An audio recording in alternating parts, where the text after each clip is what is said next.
I've got to get over there to film. Thank you. It's cool, little birdie. G'day, I'm Murray. This is my backyard, and this is one of my hyacinth beans. These guys were planted 2 years and 9 months ago. It's the end of the first month of winter, and they're flowering and cropping at the same time. They have cropped repeatedly throughout the years, and they are enormous. There are 5 plants that came up from the 7 seeds I planted, and it's way more than I can possibly eat. It's an amazing plant, but putting it in a garden probably isn't the best place for it. So the main trellis, which is something that it ignores and decides to go wherever it wants anyway, but the main trellis was at the back of this bed, and I put some cassava in here as an experiment. And when I was digging it over to put the cassava in, I found a lot of roots, but nothing like this. This is a root of one of the hyacinth beans, one of presumably a number of roots. I mean, it's an inch thick down here. And there's 5 of them. I would genuinely think that you would put a separate bed somewhere in the middle of a lawned area or just a grassed area away from the garden, so these guys didn't steal your nutrients that your other plants need to survive. So, starting at the fence here, these plants have made their own trellis up here. This trellis that they're on, there is actually a trellis under there. It's about 6 feet tall, and yep, they've ignored that. We're going over here through the tops of the abaca plants, and this really hasn't started to fruit seriously yet. So it's just an extraordinarily productive plant. So we're going to have to go around here. And we're getting into the other side of the garden, where it's going up and taking over other trellises. So it's an interesting plant. You can beat it back, and you probably should. So here where there's a bit less vine, you can begin to appreciate the sudden influx of food that we're going to receive as a result of this plant.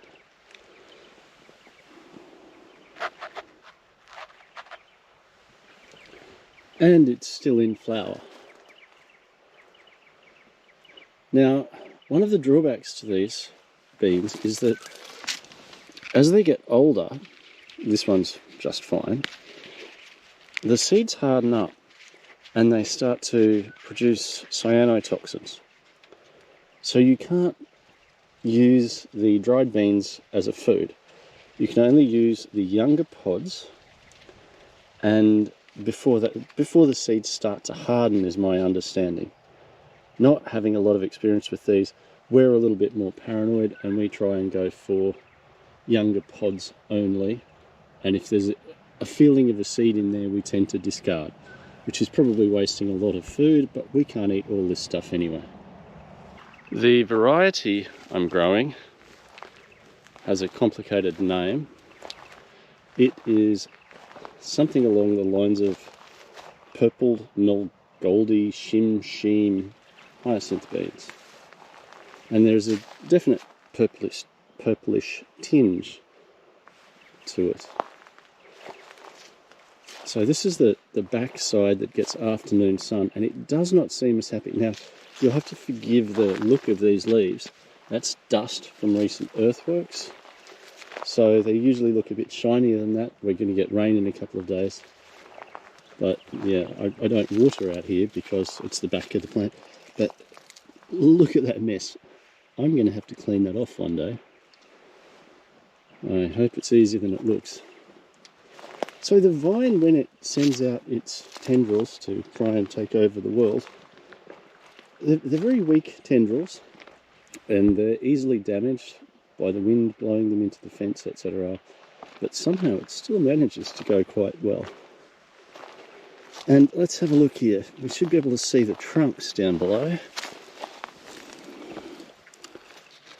Yep, there's 5 plants here. My theory on this plant is that if you want these beans, you probably don't need 5 plants. But if you do want to see how it goes, and I did have a couple of seeds that failed to sprout. Oh yes, we do have the odd pest. I'm not entirely sure what eats these, but I've never sprayed this plant because you could simply discard anything with a hole in it because there's so much more. So this is an incredibly productive food plant, a long-lived legume that here at least handles winter temperatures at the lowest 5 degrees Celsius, perhaps 6 degrees Celsius. We rarely get freezing temperatures, and it just thrives and continues to produce. I understand 3, maybe 4 years is about the average lifespan of these guys, but it's a heck of a plant. If you've got a large family, or a heck of a lot of friends who want to steam something that looks a lot like a snow pea, well, this is an interesting choice. But one of the drawbacks we found, apart from obviously don't leave them too long or you might get poisoned, is that the sides are quite stringy. And the simple solution to that is to run a vegetable peeler straight down each side. Takes out all of the string. And sometimes they fall apart if you go a little bit far with the vegetable peeler, but it's a really quick and easy way to de-string them. And you're going to be de-stringing a lot of these if you're going to grow them. Now, my variety, I hadn't heard of these, I hadn't grown them before, and I was told this is the best tasting variety. So that's what I got. Purple, yeah, I'll put it in the description. I'm sorry, it's on the screen, yeah. So I'm sure I've butchered the pronunciation, but it's a heck of a plant. A multi-year bean that produces repeatedly.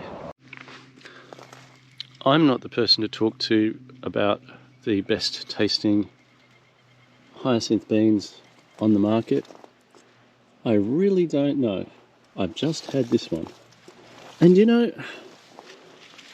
it's the best hyacinth bean I've ever tasted, but it is in a category of one that I've tasted.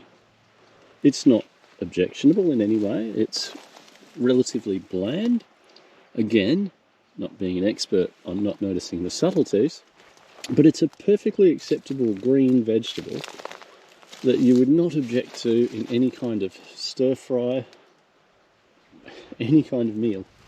And it's fine just steamed as a side, which is a way we often eat it. But I've read you don't eat it raw. If I'm wrong, correct me, but they look like a snow pea, but it's not a snow pea. So I've had a very interesting experience with these, and I'm going to have to come up with a plan to grow these in the future, because putting them in a garden with roots like that, it's just not a sensible idea. And I know this is a fledgling area, but with these guys, who knows where they stop. So yeah, in the middle of nowhere might be a good place to plant these. So as long as you've got the trellis for it, and you want a big trellis. So in conclusion, I can thoroughly recommend giving hyacinth bean a try. The drawbacks are its extensive root system, so you have to think about where you might put it, and what you can do with the surplus. Those are the two main drawbacks, because if you've got all of this food and you can't do anything with it, it kind of makes you feel a bit bad. So yeah, hyacinth bean, it's been an amazing experience.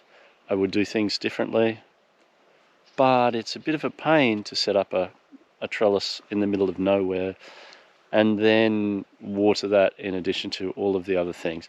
But it makes sense to get this guy somewhere else because they are crazy plants. And a multi-year bean. I wish at the moment I had worked out better and kept a record of when it flowered and when it fruited, because I would like to know if it regularly happens in certain seasons.